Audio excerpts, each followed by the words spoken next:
السؤال الثاني: يرى البعض أن قيام الجماعات لازم للقيام بالدعوة إلى الله، خصوصا في المجتمعات التي لا تكون شوكة الدين فيها ظاهرة.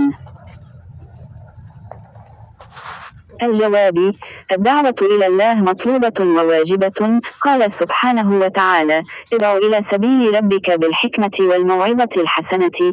ولكن ليس من منهج الدعوة أن يتفرق المسلمون، وأن تكون كل طائفة منهم تزعم لنفسها أنها على الحق وأن غيرها ليس على حق، كما هو الواقع في هذه الجماعات اليوم. فالواجب على المسلم الذي عنده علم وقدرة أن يدعو إلى الله على بصيرة، ويتعاون مع الآخرين من غير أن تكون كل جماعة لها منهج مختص بها يخالف الجماعة الأخرى.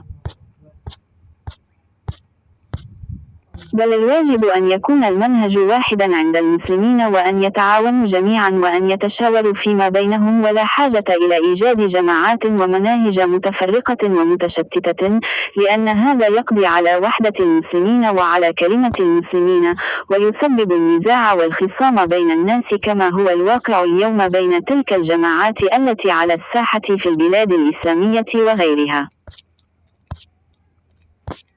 فليس من ضروريات الدعوة تكوين جماعة، إنما من ضروريات الدعوة أن من عنده علم وعنده حكمة وعنده معرفة أن يدعو إلى الله عز وجل ولو كان واحدا. والدعاة إلى الله يجب أن يكون منهجهم واحدا على الحق ولو تفرقوا في مجالات عملهم في مختلف البلدان.